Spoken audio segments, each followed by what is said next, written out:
การทำจริงเรียนอะไรที่ต่อยอดชีวิตได้ไกลกว่าห้องเรียนหยุดคิดไว้ตรงนี้เพราะคำตอบอยู่ที่วิทยาลัยอาชีวศึกษาแพร่ที่นี่เราไม่ได้สอนแค่ให้รู้แต่สอนให้ทำเป็นทำจริงและทำได้ในโลกอาชีพเปิดรับสมัครนักศึกษาใหม่ปีการศึกษา 2569 สำหรับผู้จบม.3 ม.6 และปวช.3 ครบทุกสายที่ตลาดต้องการทั้งการบัญชี การตลาด การจัดการสำนักงานดิจิทัล การจัดการโลจิสติกส์และซัพพลายเส้นคหกรรมศาสตร์ อาหารและโภชนาการ แฟชั่นสิ่งทอ ดิจิทัลกราฟิก วิจิตรศิลป์ การโรงแรม การท่องเที่ยว เทคโนโลยีธุรกิจดิจิทัล และเทคโนโลยีสารสนเทศ เรียนได้ตั้งแต่ปวช ปวส จนถึงระดับปริญญาตรี ระบบปกติและทวิภาคี เรียนไป ทำงานไป มีรายได้ระหว่างเรียน ที่สำคัญเรามีสถานประกอบการชั้นนำรองรับการฝึกจริง และมีทุนการศึกษาอีกมากมาย รอคุณอยู่ อยากมีอาชีพ อยากมีอนาคตที่จับต้องได้ เริ่มต้นวันนี้ที่วิทยาลัยอาชีวศึกษาแพร่ เตรียมชีวิตจริงให้พร้อมสู่โลกอาชีพ เรียนจริง ทำได้จริง มีงานรองรับ เพราะความสำเร็จที่ยิ่งใหญ่ เกิดขึ้นได้ที่วิทยาลัยอาชีวศึกษาแพร่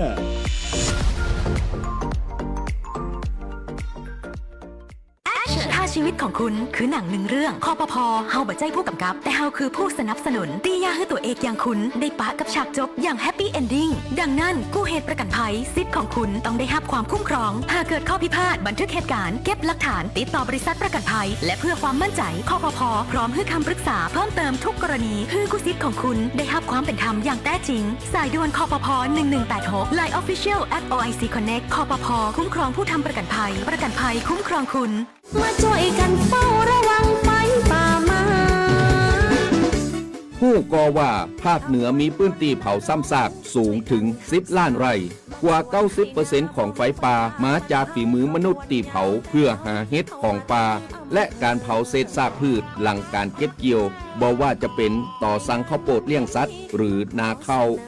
ฝุ่นควันจากการเผาคือ PM 2.5 ภัยเงียบติยะให้อายุสั้นลงถึง1 ปีจากทั้งปอดอุดกันมะเร็งหัวใจล้มเหลวและสมองเสื่อมวร่วมใจคนไทยหยุดเผาคืนลมหายใจสะอาดให้ลูกหลานกับโครงการ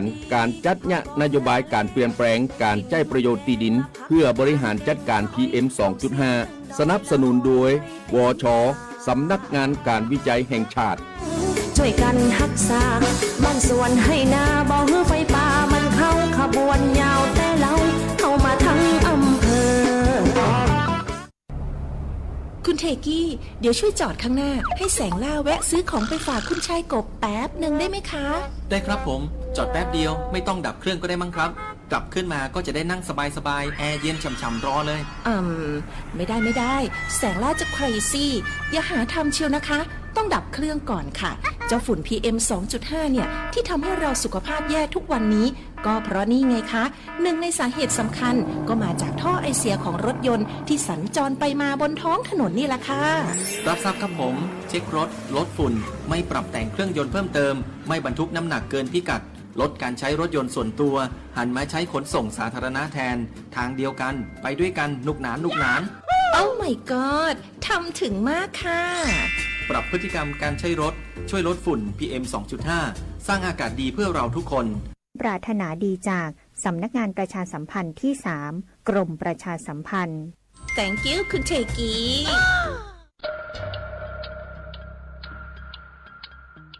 ในปี 2568 โลกเผชิญกับอุณหภูมิตีห้อนเป็นอันดับ 3 ในรอบ 176 ปี และคาดการว่าในปี 2569 อุณหภูมิโลกจะยังคงสูงติดอันดับ 1 ใน 5 ต่อไป ประเทศไทยต้องเตรียมความพร้อมรับมือกับภาวะภัยแล้งแห่งเหมือนพื้นที่เกษตรกรรมเสียหายขาดแคลนอาหารเกิดไฟป่าง่ายขึ้นฝนแปรปรวนเกิดพายุหมุนเขตห้อนที่มีความถี่และแห้งขึ้นเกิดปรากฏการณ์ระเบิดฝนหรือเรนบอมเนี่ยให้ฝนตกหนักน้ำท่วมฉับพลันในพริบตาน้ำแข็งขั้วโลกละลายระดับน้ำทะเลสูงขึ้นแผ่นดินสุดหลายพื้นที่เสี่ยงจมน้ำถาวร มนุษย์จะต้องเผชิญกับโรคภัยจากความร้อน โรคล้มแดด เพลียแดด ตะคริวแดด ผื่นร้อน ซึ่งเป็นอันตรายถึงชีวิต ความร้อนที่สูงเกินไปส่งผลให้ผู้คนเกิดความเครียดสะสม และเกิดปัญหาสุขภาพจิตเพิ่มขึ้น โรคร้อนเป็นภัยตีรุนแรง เกิดภัยพิบัติซ้ำซากจนถูกห้องว่ายุคโลกเดือดส่งผลกระทบเป็นลูกโซ่ทั้งต่อระบบนิเวศ สุขภาพ และเศรษฐกิจผู้ภัย เข้าใจรับมือได้สำนักงานประชาสัมพันธ์ตี 3 กรมประชาสัมพันธ์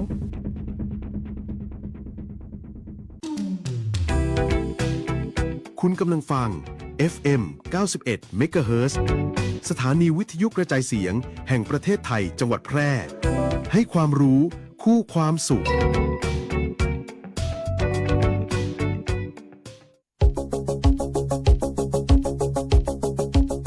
ข่าวสารฉับไวใกล้ตัวบริการทันใจร่วมแรงร่วมใจงานบ้านงานบุญประกวดราคาโปร่งใสและติดตามสภาพอากาศประจำวันโดยทีมข่าวสวทแพร่ FM 91 เมกะเฮิรตซ์ สถานีข่าวดีของประชาชนคนเมืองแพร่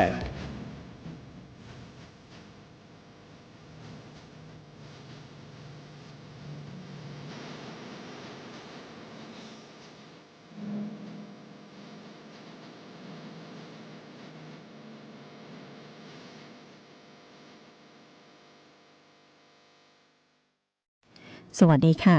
สถานีวิทยุกระจายเสียงแห่งประเทศไทยจังหวัดแพร่ขอเสนอข่าวท้องถิ่นประจำวันอาทิตย์ที่ 12 มีนาคม พุทธศักราช 2569 โดยมีหัวข้อข่าวดังต่อไปนี้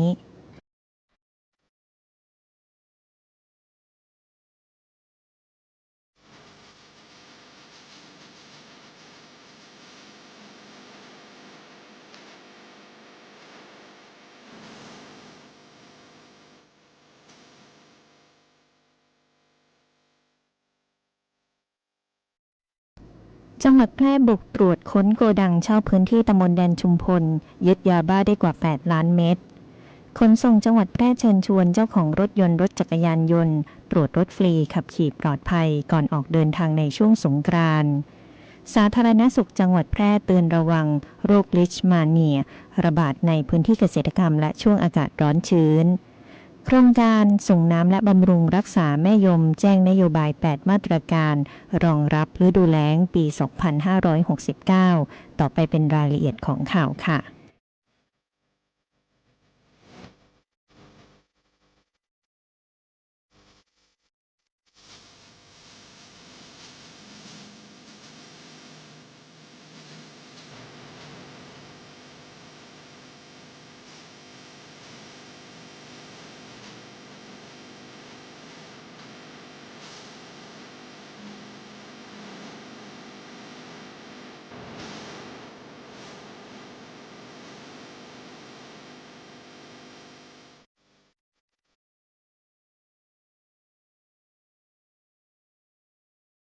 จังหวัดแพร่บุกตรวจค้นโกดังเช่าพื้นที่ตำบลแดนชุมพลยึดยาบ้าได้กว่า 8 ล้านเม็ดวันนี้เวลา 12 นาฬิกาพันตำรวจเอกนิรันดร์ถูกแผนผู้กำกับการสถานีตำรวจภูธร 2 พันตำรวจโทสมศักดิ์ชัยวงศ์พนักงานสอบสวนสถานีตำรวจภูธร 2 พร้อมกำลังชุดสืบสวนสพ 2 ชุดสืบสวนจังหวัดแพร่และตำรวจพิสูจน์หลักฐานส่วนที่กำลังบุกตรวจค้นโกดังเช่าพื้นที่หมู่ที่ 2 ตำบลแดนชุมพลอำเภอ 2 จังหวัดแพร่หลังได้รับแจ้งเหตุระทึกจากโชเฟอร์รถบรรทุกพบยาบ้าอำพรางมาในลังพลาสติกเตรียมส่งสุพรรณบุรีโดยคนขับรถ6 ล้อผู้แจ้งเหตุได้รับงานจากกลุ่มรายว่าจ้างให้ขนลังเปล่าในราคา 6,000 บาทแต่คนขับรถเอะใจขอเช็คของก่อนยกพร้อมมีการเจาะก้นลังซุกถุงดำไว้ข้างในแถมติด GPS และมีกลุ่มชายชะกัน 3-4 คนที่มารอยกของเห็นท่าไม่ดีจึงรีบหนีไปจากการสอบสวนและการตรวจสอบถุงดำจำนวน 40 ถุงพบภายในบรรจุยาบ้าถุงละประมาณ 200,000 เม็ดรวมทั้งหมด 8 ล้านเม็ดเตรียมลำเลียงสู่พื้นที่ชั้นในประเทศ ซึ่งเจ้าหน้าที่กำลังเร่งตรวจสอบกล้องวงจรปิดและรวบรวมหลักฐานจากแอปพลิเคชัน LINE ที่ใช้จ้างงานเพื่อขยายผลจับกุมขบวนการค้ายารายใหญ่ในกลุ่มนี้เพื่อดำเนินคดีให้ถึงที่สุดขนส่งจังหวัดแพร่เชิญชวนเจ้าของรถยนต์รถจักรยานยนต์ตรวจรถฟรีขับขี่ปลอดภัยก่อนออกเดินทางในช่วงสงกรานต์นางสาวดารารัตน์ดาวเวียงกันขนส่งจังหวัดแพร่ขอเชิญชวนเจ้าของรถยนต์รถจักรยานยนต์ตรวจรถฟรีขับขี่ปลอดภัยก่อนออกเดินทางในช่วงเทศกาลสงกรานต์ตรวจรถฟรีได้ในระหว่างวันที่15มีนาคมถึง15เมษายน2569ซึ่งกรมการขนส่งทางบกได้จับมือกับภาคีเครือข่ายภาครัฐภาคเอกชนมอบของขวัญพิเศษให้กับพี่น้องชาวไทยกับกิจกรรมตรวจรถฟรีขับขี่ปลอดภัยเช็ครถให้พร้อมก่อนการใช้งานในช่วงเทศกาลสงกรานต์ประชาชนสามารถนำรถยนต์รถจักรยานยนต์เข้ารับบริการตรวจเช็คฟรีเบื้องต้น20รายการณศูนย์บริการของภาคีเครือข่ายทั่วประเทศรวมกว่า 2,000 แห่งที่มีป้ายตรวจรถฟรีขับขี่ปลอดภัยสำหรับบริการตรวจเช็คครอบคลุมในระบบเบรกยางเครื่องยนต์ระดับน้ำมันเครื่องหม้อน้ำจุดรั่วต่างๆไส้กรองอากาศไฟส่องสว่างและไฟสัญญาณทุกจุดพิเศษเพิ่มเติมเฉพาะบางหน่วยงานมีบริการตรวจลูกหมากปีกนกลูกปืนล้อถังน้ำมันเชื้อเพลิงพร้อมส่วนลดค่าอะไหล่ในบางรายการเช็ครถก่อนออกเดินทางสบายใจกว่าพร้อมก่อนการเดินทางปลอดภัยกว่านอกจากนี้ยังสามารถรับบริการตรวจเช็คสภาพรถในเบื้องต้นได้ที่สำนักงานขนส่งจังหวัดแพร่สำนักงานขนส่งสาขาอำเภอร้องกวางสำนักงานขนส่งสาขาอำเภอเด่นชัยและสำนักงานขนส่งสาขาอำเภอลองในวันเวลาราชการควบคู่ไปกับการนำรถมาตรวจสภาพเพื่อดำเนินการทางทะเบียนได้ด้วยสอบถามเพิ่มเติมได้ที่สำนักงานขนส่งจังหวัดแพร่หรือ call center 1584สำนักงานสาธารณสุขจังหวัดแพร่เตือนระวังโรคลิชมาเนียระบาดในพื้นที่เกษตรกรรมและช่วงอากาศร้อนชื้นนายนพรัตน์วชรขจรกุลนายแพทย์สาธารณสุขจังหวัดแพร่เปิดเผยว่าโรคลิชมาเนียเกิดจากเชื้อโปรโตซัวติดต่อจากการถูกแมลงเล็กกัดโดยมีริ้นฝอยทรายเป็นพาหะนำโรคและมีสัตว์เลี้ยงลูกด้วยนมเป็นรังโรคเช่นสุนัขแมววัวรวมถึงสัตว์ป่ามักระบาดในพื้นที่เกษตรกรรมและช่วงอากาศร้อนชื้นซึ่งในประเทศไทยในปี 2568 ได้พบผู้ป่วย 45 รายเสียชีวิต 7 รายพาหะคือริ้นฝอยทรายกัดทำให้เกิดแผลเรื้อรังผู้ที่ติดเชื้อจะมีการคันที่ผิวหนังเมื่อเกิดแผลที่ตุ่มนูนพองมีไข้เรื้อรังน้ำหนักลดตับไตม้ามโตตัวซีดกลุ่มเสี่ยงคือผู้ที่อาศัยหรือทำงานในพื้นที่ป่าเกษตรกรรมผู้ที่มีภูมิคุ้มกันต่ำนักเดินป่าแคมปิ้งหรือท่องเที่ยวธรรมชาติการป้องกันใส่เสื้อผ้าให้มิดชิดปกปิดแขนขาทายากันแมลงนอนในมุ้งหรืออยู่ในห้องที่มีมุ้งลวดการปฐมพยาบาลในเบื้องต้นล้างบริเวณที่ถูกกัดด้วยน้ำสะอาดและสบู่ทายาลดอาการคันหรือกินยาแก้แพ้ตามคำแนะนำหลีกเลี่ยงการเกาหากมีอาการผิดปกติควรรีบพบแพทย์เพื่อวินิจฉัยและรักษาให้ถูกต้องโครงการส่งน้ำและบำรุงรักษาแม่ยมแจ้งนโยบาย8มาตรการรองรับฤดูแล้งในปี 2569 นายชัยวัฒน์กำทองผู้อำนวยการโครงการส่งน้ำและบำรุงรักษาแม่ยมเปิดเผยว่าตามที่คณะกรรมการทรัพยากรน้ำแห่งชาติหรือกนช.ได้เห็นชอบเมื่อวันที่3ธันวาคม 2568 แจ้งนโยบาย8มาตรการรองรับฤดูแล้งในปี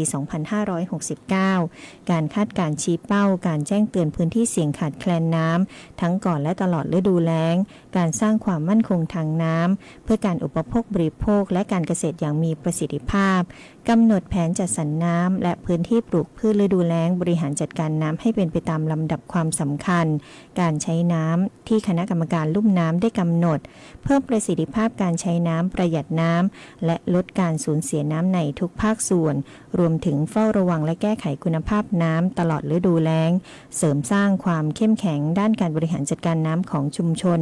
องค์กรผู้ใช้น้ำสร้างการรับรู้ประชาสัมพันธ์และติดตามประเมินผลการดำ ำเนินงานตลอดและหลังการสิ้นสุดฤดูกาลในปีนี้กรมชลประทานได้มีการวางแผนบริหารจัดการน้ำแบบยั่งยืนตามนโยบายของรัฐบาลโดยจัดสรรน้ำให้สอดคล้องกับปริมาณน้ำต้นทุนของอ่างเก็บน้ำเพื่อสนับสนุนการใช้น้ำในทุกกิจกรรมในพื้นที่ต่างๆตามลำดับโดยลำดับแรกเป็นการจัดสรรน้ำเพื่อการอุปโภคบริโภคและการประปารองลงมาคือการจัดสรรเพื่อการรักษาระบบนิเวศทางน้ำเช่นการผลักดันน้ำเค็มการขับไล่น้ำเสียการบรรเทาสาธารณภัยจารีตประเพณีและคมนาคมและสุดท้ายเป็นการสำรองน้ำไว้สำหรับใช้ในช่วงต้นฤดูฝนซึ่งจะนำไปใช้ในการอุปโภคบริโภครักษาระบบนิเวศในช่วงเดือนพฤษภาคมถึงกรกฎาคม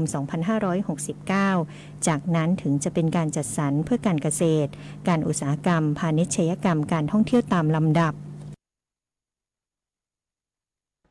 โดยสำนักงานวัฒนธรรมจังหวัดแพร่ร่วมกับสภาวัฒนธรรมจังหวัดแพร่ต้อนรับเทศกาลปิดเทอมสุดสร้างสรรค์ของน้องๆหนูๆเชิญสัมผัสบรรยากาศงานลานวัฒนธรรมสร้างสรรค์แพร่ Creative Craft and Folk Art ชมงานศิลป์ Inspiration Art กิจกรรมเวิร์กช็อปงานคราฟต์งาน DIY เกมการละเล่นเด็กไทยตลาดวัฒนธรรมของกินของใช้สุดชิคชมการแสดงศิลปะวัฒนธรรมร่วมสมัยของเด็กและเยาวชนจังหวัดแพร่และฟังดนตรีเพราะๆตลอดงานครั้งที่ 1 วันที่ 7 มีนาคม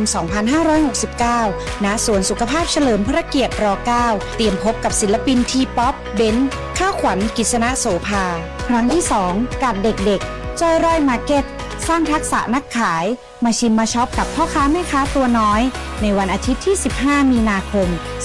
2569 ณ สนามศูนย์เรียนรู้การป่าไม้สวนรุกขชาติเชตวันครั้งที่ 3 มีเดียฟิล์มเฟสชมหนังกลางแปลงย้อนบรรยากาศเก่าๆในวันอาทิตย์ที่ 22 มีนาคม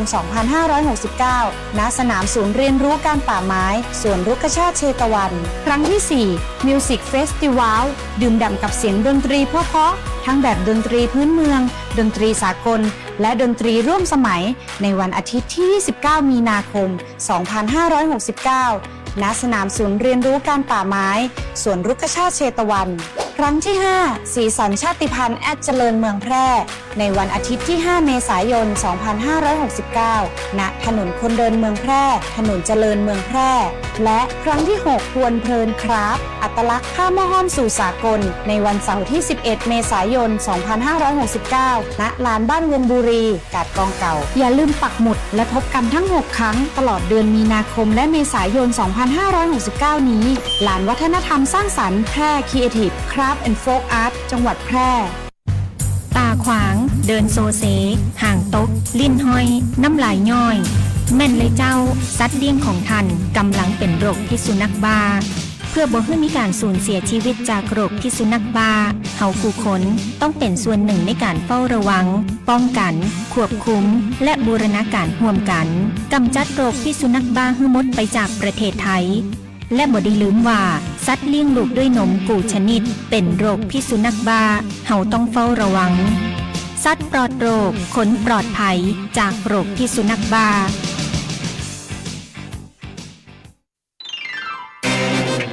กฎหมายง่ายจังแค่ฟังก็เข้าใจโดยสำนักงานกิจการยุติธรรมตอนข้าวหมากขายได้เหรออ้าวว่ายังไงล่ะคุณยายมารังผมแต่เช่าเลยจะมาซื้ออะไรเหรอครับยายไม่ได้มาจะซื้ออะไรหรอกลูกเอ้ยพอดียายอะทำข้าวหมากมาจะขอฝากขายในร้านเองหน่อยได้ไหม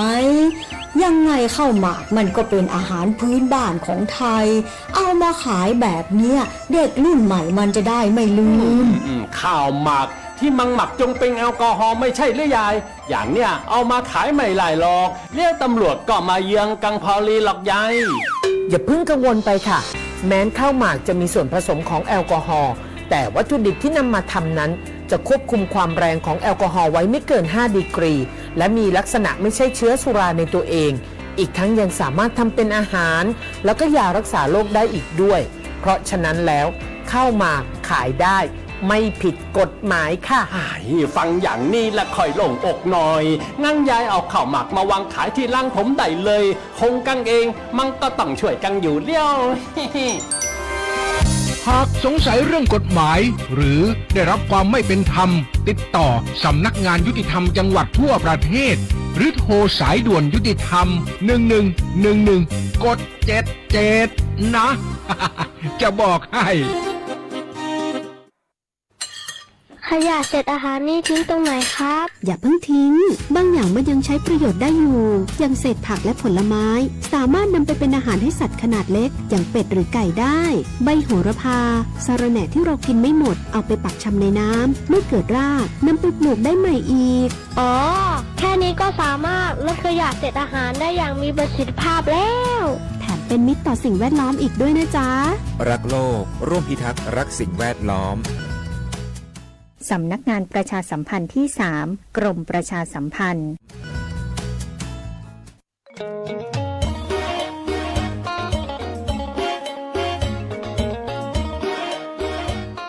ลุงปีนี้ฝนแทบจะน้อยแหมแล้วนะครับแน่ผมแทบจะบ่รอดจะยังจะได้ดีแม่นแล้วพอเข้าหน้าแล้งน้ำก็น้อยจะอี้กูปีเขาต้องเตรียมตัวกันให้ดีๆเนอะต้องเตรียมจะได้ครับลุงก็ขุดอ่างเก็บน้ำไว้ใจแถมปอปลูกผักปลูกไม้ที่ทนแล้งกับใจน้ำน้อยตัวอย่างถั่วดินกับมันสำปะหลังขอบคุณนักๆนะครับลุงผมจะลองแย่แต่ที่ลุงบอกแล้วก็จะเริ่มปลูกพืชที่ใจน้ำน้อยแต่ที่ลุงบอกครับ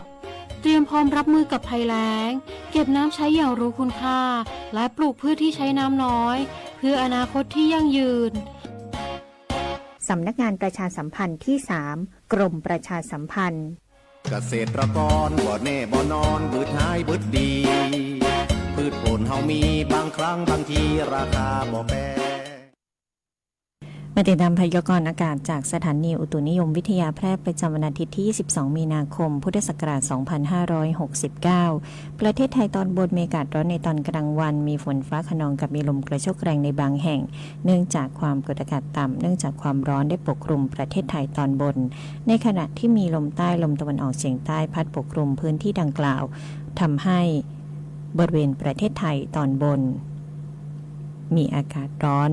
และให้ระวังอันตรายจากฝนฟ้าคะนองลมกระโชกแรงที่อาจจะเกิดขึ้นได้พยากรณ์อากาศบริเวณภาคเหนืออากาศร้อนในตอนกลางวันฝนฟ้าคะนอง10%ของพื้นที่มีลมกระโชกแรงในบางแห่งส่วนมากบริเวณจังหวัดน่านอุตรดิตถ์ตากพิษณุโลกและเพชรบูรณ์อุณหภูมิต่ำสุด 18-24 องศาอุณหภูมิสูงสุด 34-39 องศาลมตะวันตกเฉียงใต้ความเร็ว 5-15 กิโลเมตรต่อชั่วโมงพยากรณ์อากาศบริเวณจังหวัดแพร่อากาศร้อนในตอนกลางวันโดยมีฝนฟ้าคะนองในบางแห่งทัศนวิสัย 3-8 กิโลเมตรลมตะวันตกเฉียงใต้ความเร็ว 5-15 กิโลเมตรต่อชั่วโมงคาดว่าอุณหภูมิสูงสุดบ่ายวันนี้ประมาณ36องศาอุณหภูมิต่ำสุดเช้าพรุ่งนี้ประมาณ23องศาเซลเซียสวันนี้ดวงอาทิตย์ตกเวลา 18:31 นาทีวันพรุ่งนี้ดวงอาทิตย์ขึ้นเวลา 6:21 นาทีค่ะจบการนำเสนอข่าวท้องถิ่นขับรถอย่าใจร้อนเอื้ออาทรต่อเพื่อนร่วมทางพิรุณพรแสงสร้อยอ่าน